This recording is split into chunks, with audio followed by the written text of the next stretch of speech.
Hello, everybody, and welcome to That Expert Show, where you help run the show. I'm Anna Canzano. Thank you so much for joining us for this episode, which is near and dear to my heart.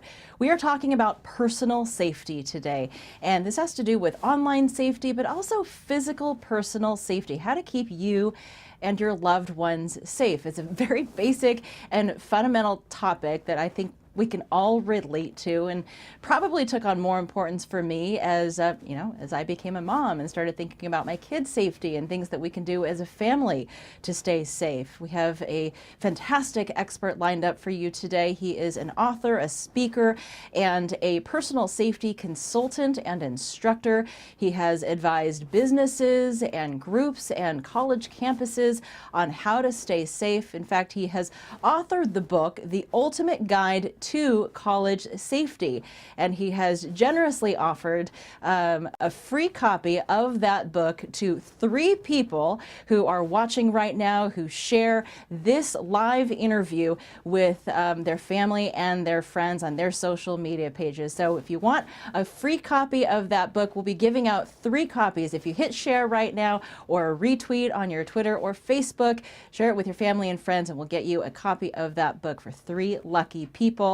This expert is also a martial arts expert. He is a master, a 5th degree black belt. I didn't even know that existed in Taekwondo and Hapkido. And he joins us live right now from Pennsylvania. Pete Canavan, thanks for being with us. Thanks for having me, Anna. I'm glad to be here. You know, I'm excited about this episode because I feel like it's such valuable information that we can help people with. And I also am wary about scaring people and hyping things.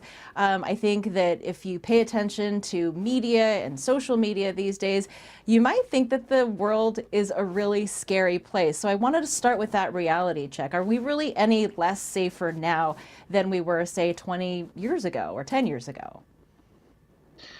Okay, interesting question. I would say yes and no. And what I mean by that is, in some respects, with the amount of information, how quickly it gets distributed throughout the world, some of the things that we may have not known about in the past, we now know about, just because information flies around the world in an instant. And so in some respects, we feel that we are less safe just because we're knowing about it, but not necessarily. Okay, so that's kind of the no part of it. The yes part of it is, I think we are, to a certain extent, less safe simply because of our online presence and all of the information that we put out on social media and all the different actions that we take online, whether it's, conducting investment, making investment trades through like an online investment account, or conducting online banking or paying bills. These things are all now online, and so our exposure is much greater because of that, and I believe that makes us less safe in a large part because of it. That's a good point. We did post in advance about this particular topic, and would you be willing to take some questions from our viewers about this? Sure, absolutely. Okay. Debbie on Facebook would like to know, what would be the best self-defense move for a woman, I guess for a woman or a man, really, if a man grabbed her off a street and tried to drag her to a vehicle? She says, obviously yell, but what are your other recommendations? And she also wants to know, what if there are, more than one attacker, which obviously complicates things? Okay, there's a few parts to that. You do want to yell, but maybe not necessarily yell help. And why is that? Well, a lot of times people don't want to get involved. So if they hear somebody saying help, help, help, it's like, you know what? I don't want to get involved. I don't want to get myself injured or whatever. So you may want to consider yelling something like fire, because everybody wants to come see a pretty fire.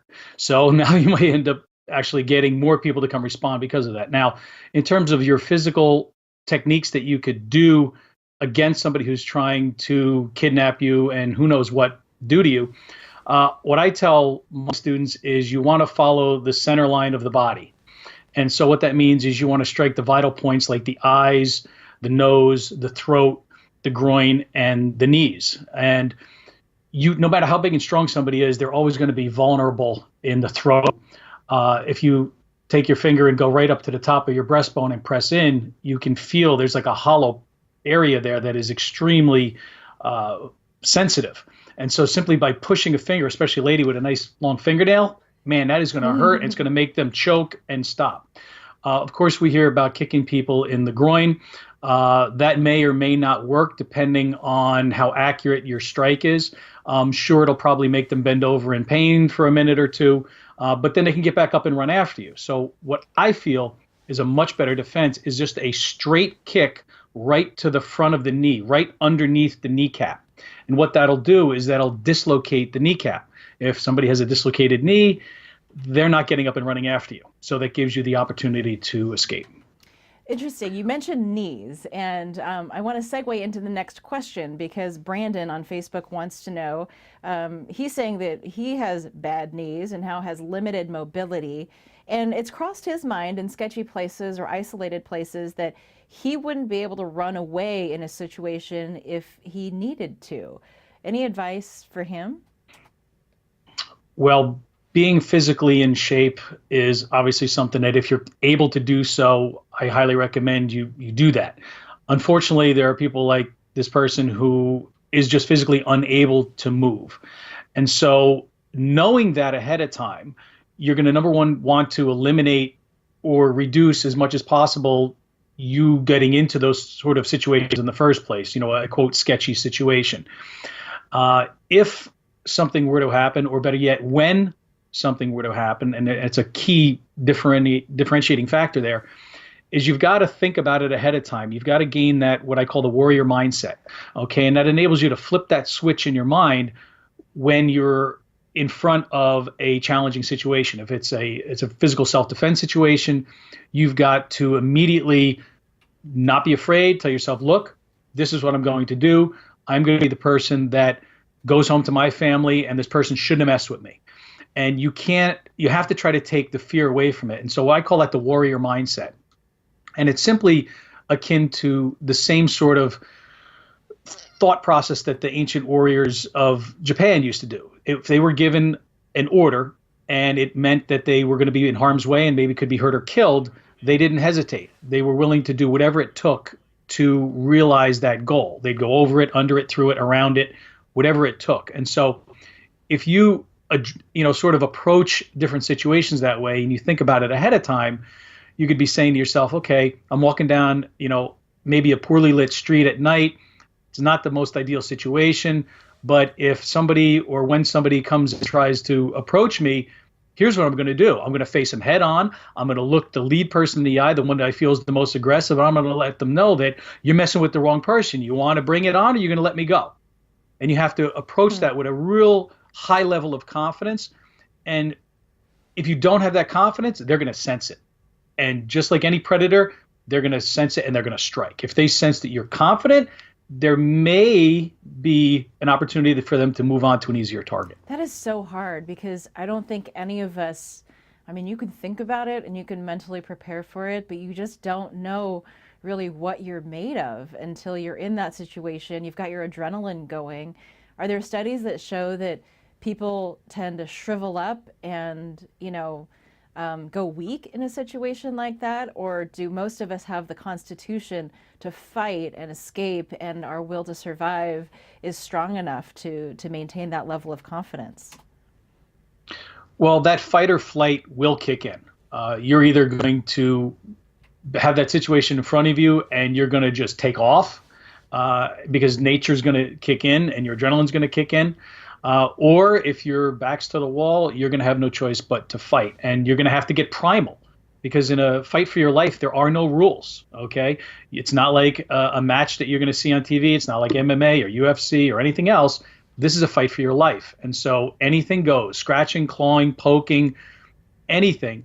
And so I think the problem is for a lot of people is they don't want to think about it. And that's an interesting point, Annie, you just brought up. A lot of people live in denial. They feel, you know what, it's not going to happen to me. It's going to happen to somebody else. Well, that's what every single victim has ever said. I never thought would happen to me. Mm-hmm. It doesn't matter if it's an identity theft or a physical assault or anything in between.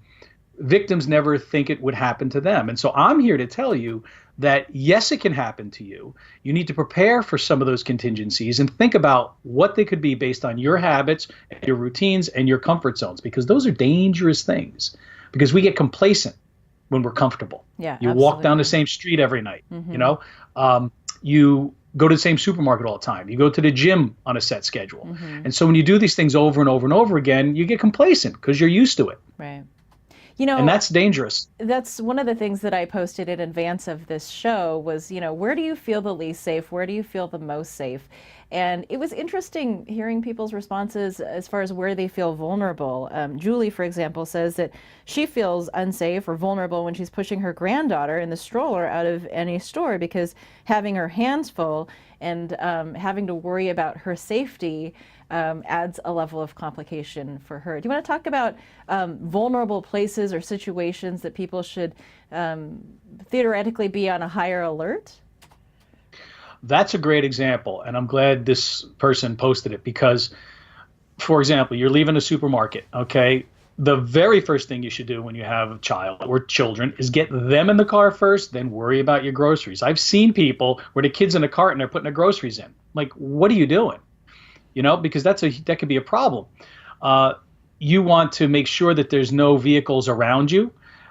If there's a van or somebody in a vehicle sitting in a car nearby or next to your vehicle, you may want to go around the other side of your vehicle and get in that way. Or you maybe want to leave and come back with somebody from the store to ensure that there isn't a problem. Are you being paranoid? No, you're being careful.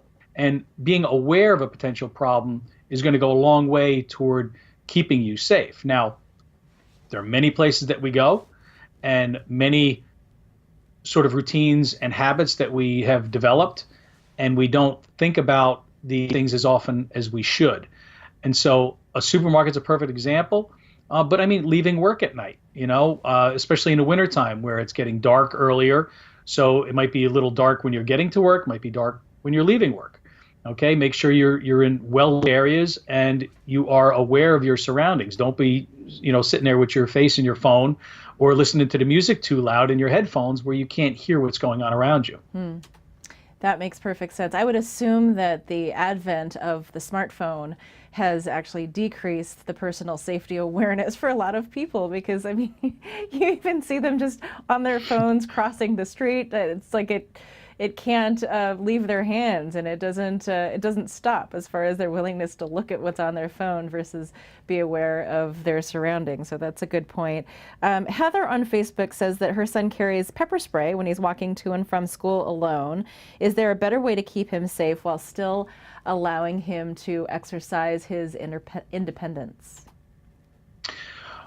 You definitely, I think every single person, regardless of if you have some sort of self-defense training or not, carry some sort of everyday carry weapon with you. It doesn't have to be a gun or a knife, but pepper spray is excellent. Another one that I highly recommend are defensive flashlights. And these are strong flashlights that have a strobe function.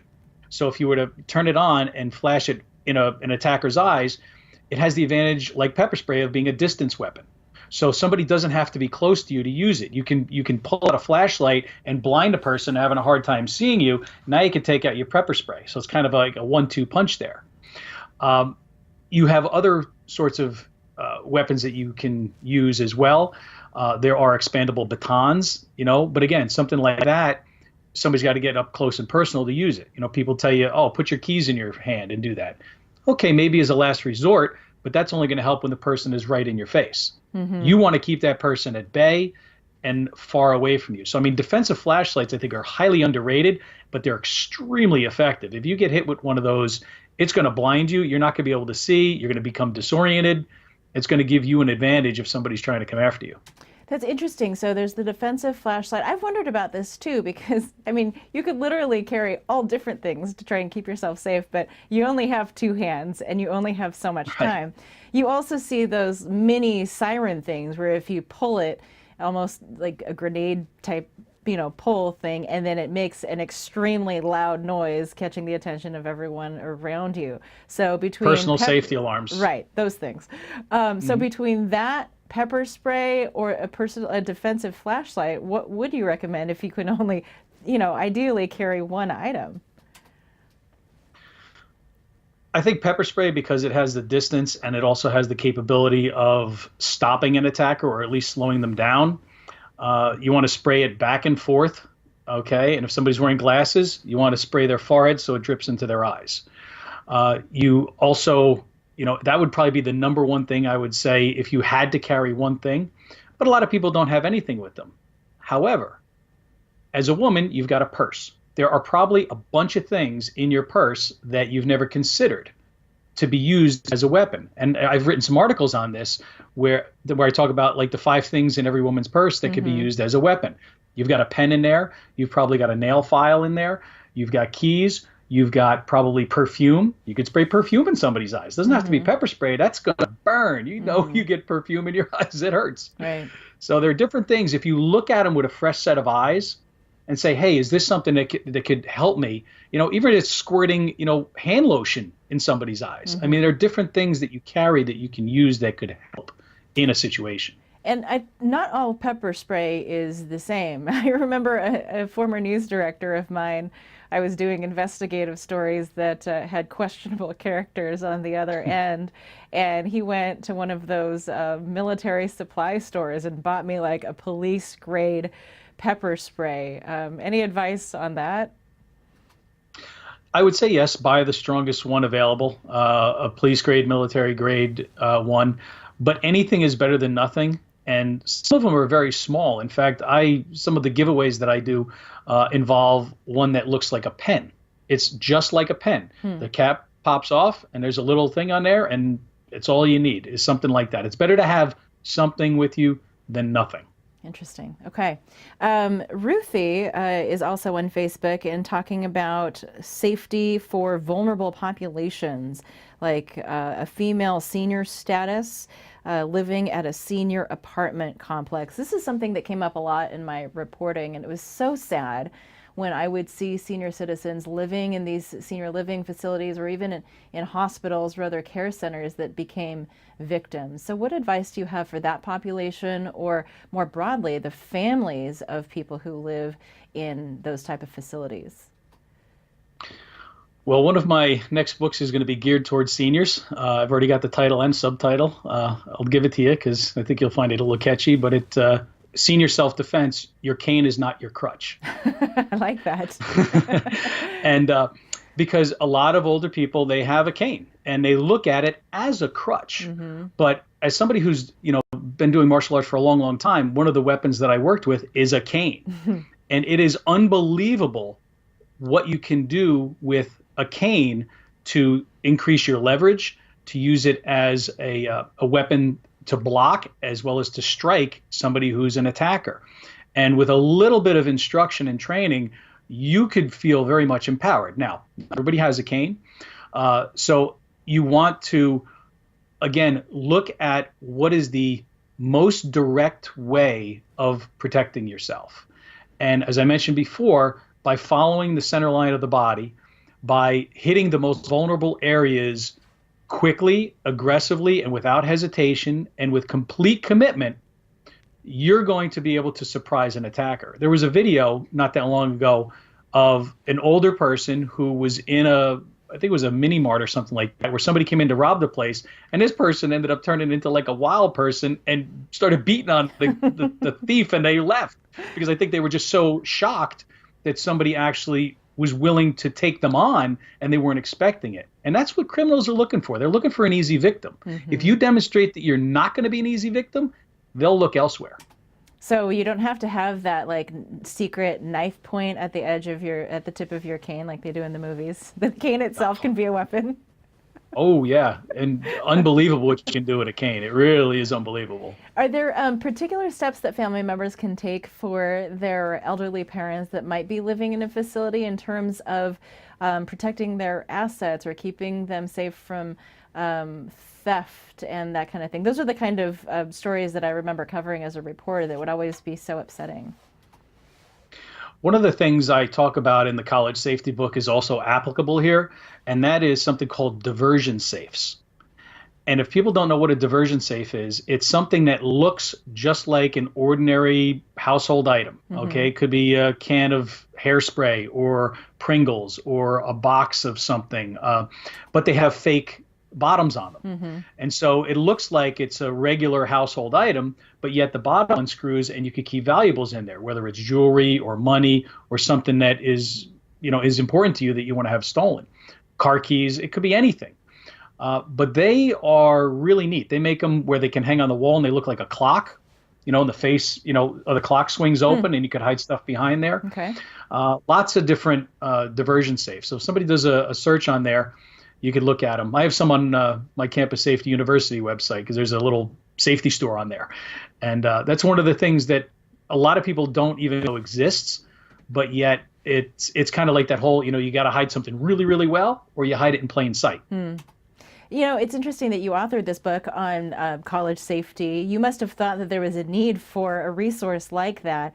Why did you write that book? And what are the main things that you're trying to accomplish? I assume this is a book that like parents would, hand their kids as they're heading off to college. Is there a particular threat for somebody who's headed to a college campus for the first time as a freshman that they may not know about?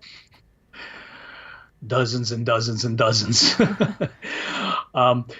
When as parents, I have 3 sons, and my oldest started college about a year and a half ago. And I also worked for a while as a university public safety officer. So I was able to see some of the threats that existed from the inside, from things like alcohol, sexual assaults, thefts, people getting into buildings they weren't supposed to. And there are a lot of things that, college students feel, okay, they're getting a little bit older now. They're trying to establish themselves as adults. And, what they're doing, though, is they're also starting to formulate their lifelong opinions on different things, on politics, on relationships, on work habits. And so these things can be positive, but they can also be negative, because if somebody begins to sort of, and we've seen this happen recently, espouse certain things online by posting different things, that can come back and haunt them down the road. So not only do I talk about the physical safety side of things, but as an IT consultant for almost 25 years now, I have seen a lot of stuff happen in the online realm that is also a factor when it comes to protecting you. And now with the advent of social media, it's just ridiculous. And you need to secure your identity. You need to secure your accounts. You need to make sure that your settings are set properly so that the only people that are seeing your information are the ones you want. And you don't friend everybody who requests it. If you don't know somebody, don't accept the friend request. It's a lot of people just think, oh, I'm going to boost my numbers. I've got, 3,000 friends. Do you really? So yeah, different things like that.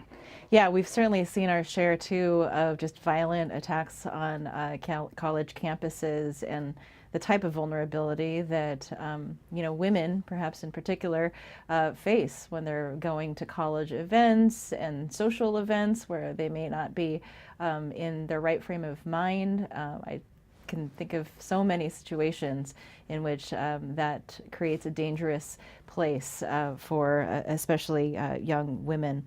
Wanted to mention sexual assault is the biggest one. Yeah. And there's a company I'm working with now that has a product that can almost instantly provide, it does instantly provides assistance to a student. It's a badge holder, basically with a panic button on it. So the kids put their ID in it. And if anybody's interested in learning more about it, it's a state-of-the-art product. It's just coming out. They're going to be announcing this product in about a month and a half. But the product, if somebody's interested in learning more, a school or a parent, let me know, because this is something that can revolutionize personal safety on campus as well as in a lot of other arenas. And explain a little bit more how that works then. You put your ID in it, and then what function does it serve if you feel like you're in danger? It's a badge holder. It's a badge holder with a panic button. So kids always have to have their ID with them. The college requires you to have your ID with you at all times because you need it. Right. To get into buildings, to pay for your food, whatever. Well, with a button on it, the button has multiple wireless technologies that when you hit the button, it immediately transmits your location and who you are to your campus public safety department. Oh, wow. So now it knows, and it has two-way communication capability. So this thing is unbelievable. So, people will see those blue light poles around campus, Right. which to me are kind of silly, because if you're in trouble and you're going to run up to the pole and you hit the button, what do you do now? Stand there and wait for help while you're getting attacked? Right. This is like having one of those poles around your neck. Interesting. Wow, that seems like it's going to be a great product that a lot of parents and young students would be interested in purchasing. Heather, by the way, on Facebook says she's ordering a defensive flashlight today. Thumbs up. So thank you for that advice. Nick on Facebook wants to know, or at least wants to talk about Uber drivers and Lyft drivers and the popularity of those ride-sharing services. Any advice that you have, because they're so popular now, and I guess, you do assume a certain level of safety when you get into those cars, but that's not always the case. No, that's a good question, because they are all over the place now, and the popularity has grown. Now, in those companies' defense, they do as much as they can to do a background check on the drivers, to make sure that all their documentation is up to date, that the vehicles are registered and insured, and the drivers have valid licenses. But of course, like anything else, you could have somebody that uses that as, a way to maybe go and find their next victim. Maybe you're picking up some riders, and you're noticing now you're dropping them off at their house. And it's like, ooh, that's a really nice house. I'm going to tell my buddy that, maybe this should be the next house that he hits up, when I take him to the airport, because they told me they were going to need another ride next week when they go away. So I would say be very careful about how much information you are giving to the Uber driver, because some of them can be chatty, some of them not so much. But be careful not to give them a lot of personal information, like you're going out of town, or, thanks for dropping me at the movies, then we're going out to dinner. And it's like all of a sudden now, what that person's going to be doing for the next few hours. They're not going to be home. So pay attention that the picture of the driver matches. Make sure that the vehicle they're picking you up in is the vehicle that is listed in the profile. If you're not sure, they're not going to take offense if you ask them for their ID. Mm-hmm. Say, you know what, you don't look like your picture. Can I see that your name is actually your name? And they're going to, if they're a real, legitimate driver, they're going to say, yeah, absolutely, So those are some things I would recommend doing. Is there advice that you can offer to families with kids, like school-age kids or teenagers, in terms of creating a family safety plan, either in terms of picking up and dropping off your kids or just your family safety plan at home? Well, children are definitely vulnerable. Okay, they're smaller, they're not as strong, etc. But what you can do, and one of the things that I tell parents to do, especially with children as old as they can possibly understand this, maybe 3 years of age, is have a safe word. So that if there is ever a problem, that the child is comfortable and familiar with a certain word that means either things are okay or they're not okay, whatever it is you want to use. Like, for example, somebody has to pick up the kid and it's not you. Well, that person needs to know that safe word. If they can't provide that to the child does not get in the car with that person. Interesting. Because it's a big problem. Kids are, can become abducted. We see all this stuff in the news recently about, child trafficking and sex trafficking and kidnapping. And it's a scary thing that has not gotten a lot of coverage recently. Someone like yourself knows that this is something that needs to be covered. And people need to be educated on it. So I would say as young as a child is able to understand that the parent is trying to keep them safe, and if a person or when a person comes up to them that tries to take them or hurt them or touch them or whatever, here's how they need to respond and practice. I did a workshop last summer for a group of young kids. Actually, there are two groups. It was like 4 to 6 years old and then like 7 to 9 or 10 years old. And my approach was similar, but a little bit different with the two groups. But especially with the younger kids, I made them understand to say loudly, and they had a blast practicing this, just stop, get away, no, no, no, and then start kicking and flailing, okay? And they had so much fun doing it, and then turn around and run away. Yeah. And we practiced it in the room. We did it for a little while, and I made it fun for them, but then I also kind of reined them back in. And I said, look, we're having a little bit of fun with this right now, but this is serious. This is not something that you do unless you feel like you are in danger, but now you know what to do. And the people who were at the daycare were like, wow, I never really thought you'd be able to do this with these kids. Yeah. But you have to drill it, and you can't expect to do it for an hour one day, and that's it. You need to revisit that. When the kids are a little bit older, absolutely it makes sense to have different plans, whether it's evacuating from some sort of natural disaster like a flood or a fire or something like Right. that, or from a man-made event, whether it's a terror attack or an active shooter or a theft or a robbery, or just you got to get out of Dodge because there's something else crazy going on, some sort of, economic collapse or global catastrophe. I mean, these things we don't want to ever really think about them, but that doesn't mean we shouldn't do some planning for them. Yeah, one of the folks who's watching on Facebook now is saying that, it's a hard topic to discuss, but an important one. Doug, who watches on Facebook, says that his goddaughter just turned 16 and will be driving soon. He'd like to enroll her into a personal safety self-defense type of course, how to get away from an attacker and be safe. Do you have any specific advice for teenagers? I know you mentioned younger kids, but what sort of advice do you have for parents of teenagers these days? It's sort of an uphill battle with technology. Children, especially teenagers, and I've got three of them, they are so tied to the technology, and it's so easy for them to get lost in that and to not pay attention to their surroundings. And so I would really sit down and have a heart-to-heart with your teenager and say, look, we understand you have some more responsibility now. You're going to be driving the vehicle. We need to make sure that you're kept safe. And so we need you to understand, here are some things that we want you to do. And that is to maybe put one of those apps on their phone that tracks their whereabouts. I have that on my kids that drive. I know where they are. God forbid something happens, I know exactly where they are using that app. Some kids are going to rebel against it. They can say, I don't want you knowing where I am. Well, then you don't take the car. Yeah, that's simple as that. It's part of the privilege. One of the things I was going to mention this earlier when we were talking about cell phones and college safety is one of the biggest problems at night, because the cell phone screen is really, really bright, and it compromises your night vision.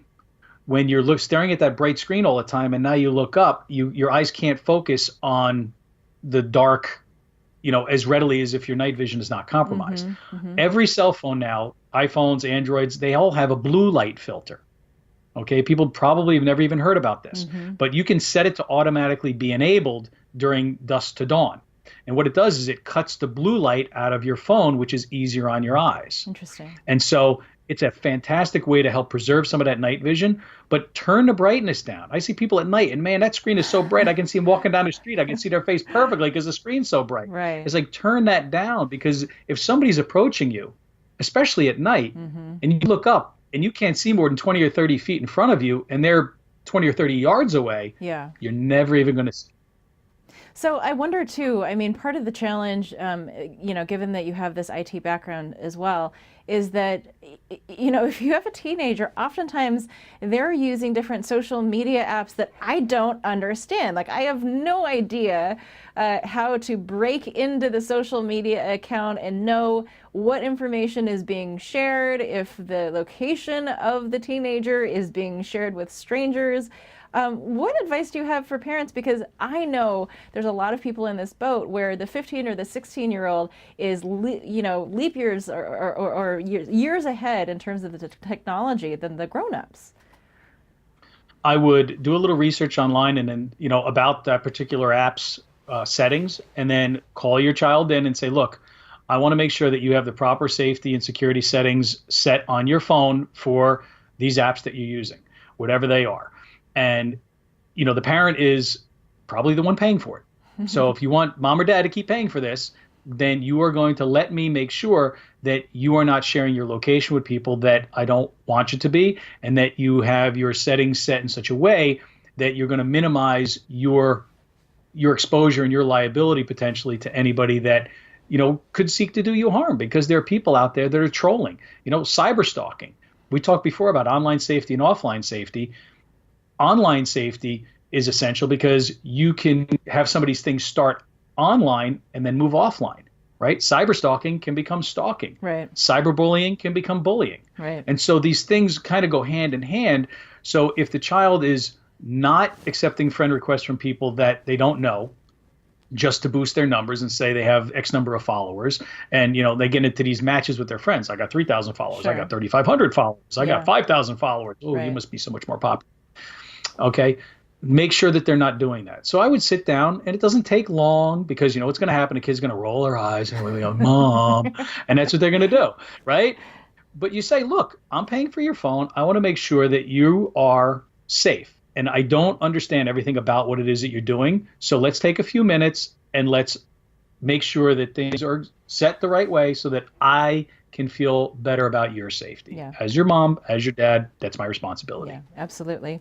Last question, at least from social media. Debbie wants to know about Social Security numbers getting stolen, social media accounts getting hacked. She mentions she wants to know whether the government is working on protecting us, and she cites the example that restaurants in Canada, for example, the server does the transaction at the table and they never actually walk away with your credit card. What advice do you have for Debbie? It's a big question. So much is done online with your finances.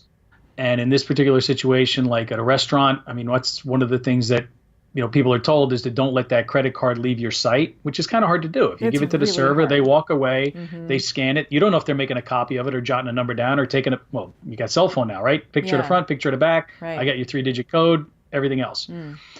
So you really don't know what's happening. So I would say use credit cards for most things. And people are like, I don't want to use a credit card. I don't have a credit card. It's going to keep you safer because your liability is going to be way less. And if a debit card is compromised and somebody pulls a bunch of information, a bunch of money out of your account, you're going to now have a hard time getting that money back. You may only be liable for so much, but there's going to be an investigation. And in the meantime, you might have things, coming out of your account. Now you might get overdrawn. Now it can end up being a nightmare. So I would say use a credit card, pay it off, treat it like any other bill. Yeah. Like it was your water bill, electric bill, whatever. And, you spend it, when you only use it when you go to restaurants. If you need to get cash, obviously go to the ATM and use your debit card. But try to limit that exposure. Now, with online transactions, what I tell people is use PayPal. Okay. Most vendors are accepting PayPal as a form of payment. So you never have to put in your credit card information into these websites. You have it in PayPal. You do the transaction and pay it with your PayPal account. PayPal's the only one with your information. So now you're keeping that banking information or that debit card information in one place. Okay. It's not in 100 places. Fascinating. Okay, this is so helpful. So use your debit card as a debit card to only, get cash if possible. Use your credit cards when you're doing transactions, outside of the home at brick and mortar places because you have that protection, and online use PayPal. This is all very, very helpful information. Any parting thoughts that you wanted to leave us with? Just don't feel like it can't happen to you, because I'm here to tell you that it can. It doesn't matter if it's something like your identity being stolen or if you're the victim of a robbery or an assault. These sorts of things can happen. So what I tell people to do, and I start off the college safety book doing the same thing, is identify your concerns, take a look at your routines, understand what your comfort zones are, and understand also when somebody crosses that line, you got to know where that line is. Because if you've never thought about it, how are you going to know if somebody crosses it? So just some food for thought. I love it. Pete, thank you so much. Man, you have been just a treasure of information that hopefully people will be using to make their lives safer and safer for the ones around them. Thank you. I appreciate your information. That's my goal. You're very welcome. All right. And thank you for joining us for this episode of That Expert Show. Wow. So much covered in that interview. I will be creating a tip sheet based on what he shared, because I think there was just a chock full of stuff there that I want to provide links and further information for you on. I want to remind you that you can always catch up with us or stay in touch with us via Facebook. I'm on Facebook at Anna Canzano. I'm on Twitter and Instagram at That Expert Show. We'll always post, usually on Thursdays, letting you know the topic that is coming up on the following Monday. Check out thatexpertshow.com for all of our shows. You can also watch them after the fact on our YouTube channel, That Expert Show. And listen, I know life is busy. Sometimes it's easier just to listen to content instead of actually watching. So we are out there on podcast platforms like Apple iTunes, Google Play, Stitcher, TuneIn, all those, wherever you listen to your podcasts. we're there. Thanks for joining us for this episode of That Expert Show. Hope it was helpful to you. Let me know your thoughts. I would love to hear from you. And we will see you next time on That Expert Show, where you help run the show.